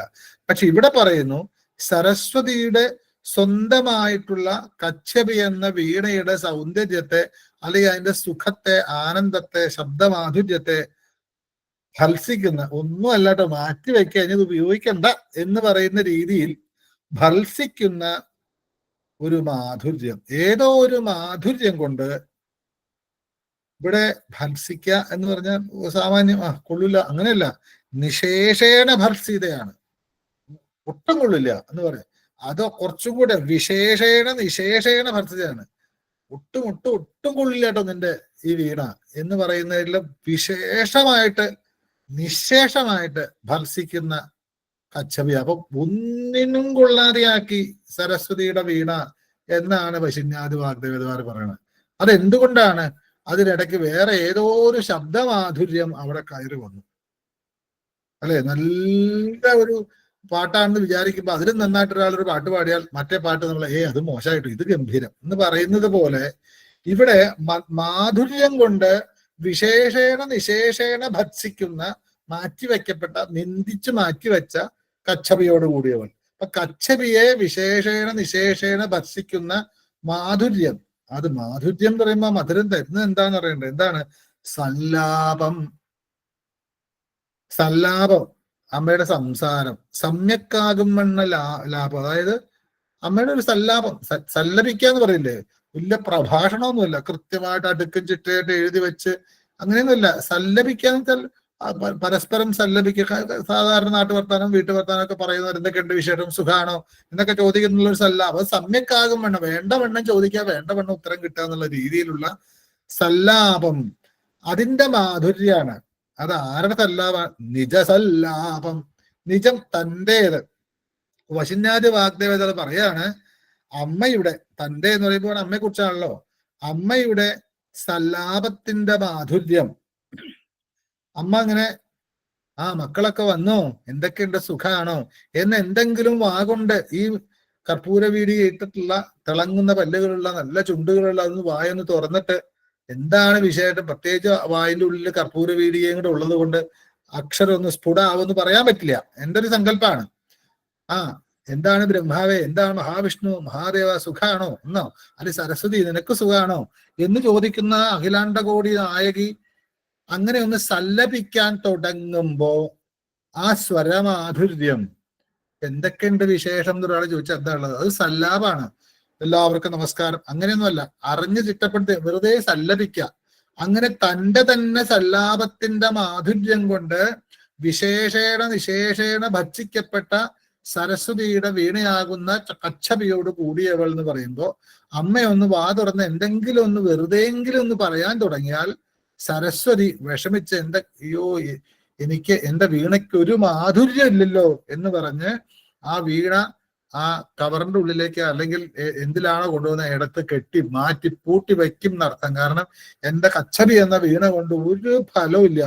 അമ്മ എന്താ മോളെന്നോ, എന്താ മോനെ, സുഖാണോ, എന്താ വിഷമിക്കുന്നേ, ഞാനില്ലേ കൂടെ എന്നൊക്കെ ഒരമ്മയുടെ ഭാവത്തിൽ അങ്ങനെ സന്തോഷിച്ചിരുന്ന് കർപ്പൂര വീടിയും വായിലാക്കിക്കൊണ്ട് തിളങ്ങുന്ന പല്ലുകളുടെ മനോഹരമായ ചുണ്ടൊന്ന് പടർത്തിയിട്ട് എന്തെങ്കിലും ഒന്ന് സല്ലപിക്കാൻ തുടങ്ങിയാൽ ആ സല്ലാപത്തിന്റെ മാധുര്യം സാക്ഷാൽ വിശ്വത്തിന്റെ മുഴുവൻ വാഗ്ദേവതയായിട്ടുള്ള സരസ്വതിയുടെ കച്ചപിയുടെ നാദമാധുര്യത്തെ മോശം, അയ്യോ കഷ്ടം, നീ വായിക്കണ്ട, നീ അമ്മ എന്തെങ്കിലും പറഞ്ഞാൽ മതി, കച്ചപിക്ക് ഒരു സൗന്ദര്യം, ഒരു സ്വരമാധുര്യം ഇല്ല എന്ന് വിശേഷേണ നിശേഷേണ ഭർജിക്കുന്ന അവസ്ഥ വശിന്യാദി വാഗ്ദേവതവരെ കണ്ടിട്ടുണ്ടാവും.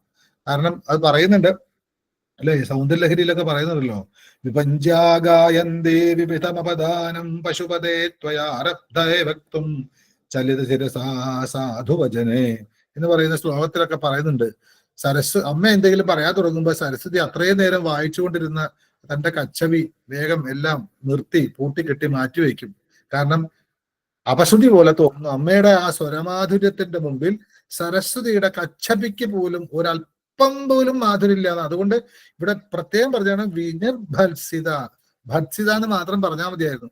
വിശേഷേണ നിശേഷേണ മോശം എന്ന് പറയുന്നതിൽ ഒട്ടും കൊള്ളില്ലാട്ടോ കച്ചപിയുടെ സ്വരം, അത് മാധുര്യം എന്ന് പറയുന്ന തരത്തിലുള്ള, കച്ചപിയെ പോലും നിന്ദിക്കുന്ന തരത്തിലുള്ള സ്വരമാധുര്യം. അതോ വലിയ കാര്യമായിട്ട് പാട്ടുപാടുമൊന്നുമല്ല, സല്ലാപമാണ്. അല്ലാണ്ട് അവിടെ ഇന്ന രാഗത്തിൽ അമ്മ പാട്ട് പാടിയിട്ട് കച്ചപിയെ പരാജയപ്പെടുത്തലല്ല. തന്റെ തന്നെ അംശവിഭൂതിയാണ് സരസ്വതി എങ്കിലും ആ സരസ്വതിയുടെ വീണയെ വെല്ലാം ഈ ലോകത്തെ നമ്മൾ എല്ലാ തരത്തിലുള്ള കലകളും പഠിക്കാനായിട്ട് സരസ്വതിയാണ് വണങ്ങുക, അല്ലെ? ആ സരസ്വതിയുടെ സ്വന്തമായിട്ടുള്ള കച്ചപിയുടെ സ്വരമാധുര്യത്തെ പോലും അവഹേളിക്കുന്ന, നിന്ദിക്കുന്ന, ഭത്സിക്കുന്ന ഒന്നാണ് അമ്മ. വെറുതെ ഒന്ന് വാതുറന്ന് എന്തെങ്കിലും ഒന്ന് പറഞ്ഞാൽ എന്ന് പറയുമ്പോ ആ അമ്മയുടെ അതിന് കാരണം എന്താ? അതാണ് ദ്വിജപങ്ക്തിദ്വയോജ്വല മഹാവിദ്യ. അതിൽ നിന്നാണ്, ആ വിദ്യയാണ്, ആ വിദ്യയിൽ തട്ടിയിട്ടാണ് അത് വരുന്നത്. ആ പല്ലിൽ തട്ടിയിട്ടാണ് സ്വരം വരുന്നത്. അപ്പൊ അതുകൊണ്ടായിരിക്കാം ഈ പ്രപഞ്ചത്തിന്റെ മുഴുവനും സമ്പൂർണമായ ആനന്ദത്തിന്റെ മാധുര്യത്തിന്റെ ഒരു പ്രതിഫലനാണ് അമ്മ എന്തെങ്കിലും ഒന്ന് സല്ലപിച്ചാൽ. അപ്പൊ തന്റെ തന്നെ സല്ലാപം കൊണ്ട് വിശേഷേണ നിശേഷേണ ഭക്ഷിക്കപ്പെട്ട സരസ്വതിയുടെ വീണയായ കച്ചപിയോട് കൂടിയവൾ നിജസല്ലാപമാധുര്യ വിനിർഭർസിത കച്ചപി എന്ന് പറയുന്നു. എന്നിട്ടാണ് അടുത്തത് അമ്മയുടെ മന്ദസ്മിത പ്രഭാപൂരം കൊണ്ട് എന്താണ് ഉണ്ടായത് എന്ന് പറയുന്നത്. അത് അടുത്ത ദിവസം ചിന്തിക്കാം. പറയാൻ പോയാൽ കുറച്ചും കൂടെ സമയം എടുക്കും. 3:51 ഈ നട തുറക്കേണ്ട ഒരു വിഷയം കൂടെ ഉള്ളത് കൊണ്ടാണ്. ഇല്ലെങ്കിൽ 4 വരെ പറയാൻ വിഷമമൊന്നുമില്ല. കുറച്ച് കാര്യങ്ങളുണ്ട്. എന്തായാലും അമ്മയുടെ ആ ഒരു മുഖത്ത് നിന്നും ദശന്യാദി വാഗ്ദേവതമാരെ വിട്ടിട്ടില്ല. അങ്ങനെ വന്ന് ചുണ്ടായി, പല്ലായി, അതിനുള്ളിൽ അമ്മയുടെ കർപ്പൂര വീടികയായി, പിന്നെ അമ്മയുടെ സംസാരമായി. അങ്ങനെ സംസാരിക്കുമ്പോൾ ആ മാധുര്യം കൊണ്ട് സരസ്വതി കച്ചപി മാറ്റി വെച്ചിട്ടുണ്ടെങ്കിൽ മറ്റൊരാള് അതിൽ മുങ്ങിപ്പോയി എന്ന് പറയുന്ന ഒരു മന്ത്രാണ് അമ്മയുടെ ആ ഒരു ചിരിയില്. അങ്ങനെ ആ ഒരു എന്തൊക്കെ എന്റെ വിശേഷം എന്നോ അല്ലെങ്കിൽ സല്ലാപം വെറുതെ പറയും, നമ്മൾ എന്തെങ്കിലും സംസാരിക്കുന്നവരെ നാട്ടുവർത്തമാനം പറയും, സല്ലപിക്കുന്ന സമയത്ത് അമ്മ ചെയ്ത മറ്റൊരു കാര്യങ്ങളെ കൊണ്ട് മറ്റൊരു മഹാവിശിഷ്ടമായിട്ടുള്ള ഒരു ഭാവം അലിഞ്ഞു പോയി എന്ന് പറയുന്ന അമ്മയുടെ പുഞ്ചിരിയെ കുറിച്ചിട്ടാണ് അടുത്തത്. എന്തെങ്കിലും സംശയം ഉണ്ടെങ്കിൽ, ഇപ്പൊ പറഞ്ഞതിൽ എന്തെങ്കിലും സംശയം ഉണ്ടെങ്കിൽ ഒന്ന് ചോദിക്കാം. 8 മിനിറ്റ് ഉണ്ട്, ഇല്ലെങ്കിൽ നിർത്താം. ഞാൻ എത്ര വേണേലും പറയാൻ തയ്യാറാണ്. എനിക്ക് കുറച്ച് ജോലി ഉള്ളത് കൊണ്ടാണ്. പറയും.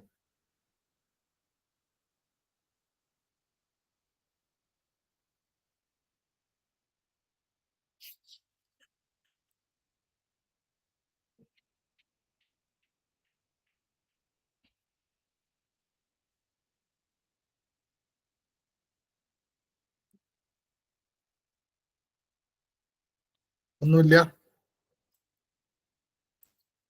അടുത്ത മന്ത്രം പറയാൻ പോയാൽ ഇതുപോലെ ഇത്ര സമയം എടുക്കും. അതുകൊണ്ടാണ് ഞാൻ അടുത്ത മന്ത്രത്തിലേക്ക് കടക്കാത്തത്. ഒരു ദിവസം ഒരു മന്ത്രത്തിൽ കൂടുതൽ എടുക്കാൻ പറ്റുമോ എന്ന് അറിയില്ല. ഇനിയിപ്പോ നോക്കാം. ഇതിന്റെ അർത്ഥം ഏകദേശം നമുക്കിങ്ങനെ ധ്യാനിക്കുന്ന സമയത്ത് അമ്മയുടെ ആ കിരീടവും ആ ചന്ദ്രക്കലയും അമ്മയുടെ മുടിയിൽ അണിഞ്ഞിരിക്കുന്ന പൂക്കളും അതുപോലെ കർണകുണ്ടലങ്ങളും നെറ്റിയിലെ സിന്ദൂരവും അതുപോലെ തന്നെ കസ്തൂരി തിലകവും ആ വളഞ്ഞ പുരികക്കൊടിയും വെട്ടിത്തിളങ്ങുന്ന മീനുകളെ പോലുള്ള കണ്ണുകളും നീണ്ട ചെമ്പകപ്പൂ പോലെയുള്ള ആ മൂക്കും അതിന്റെ സുഗന്ധവും മൂക്കുത്തിയും അമ്മയുടെ മിനുമിന്നുള്ള ആ ചുമന്ന കവിൾത്തടങ്ങളും, അല്ലെ? പിന്നെ ആ ചുണ്ടും പല്ലുകളും കർപ്പൂര വീടികയും അമ്മയുടെ സംസാരവും ഇങ്ങനെ കണ്ടങ്ങനെ ആ സംസാരം കഴിഞ്ഞാൽ അടുത്ത ഭാഗം വരെ ഈ ഭാഗത്തെ കുറിച്ച് പോലും വ്യക്തമായിട്ട് പറഞ്ഞിട്ടാണ് പോയിരിക്കുന്നത്.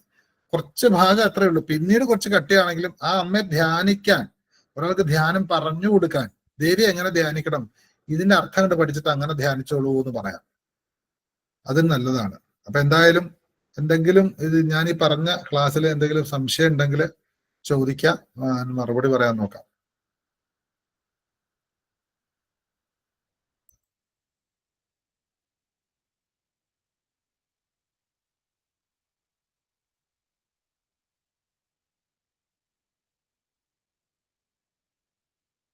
ഒന്നുമില്ലെങ്കിൽ നിർത്താം ശങ്കരനാരായണൻ.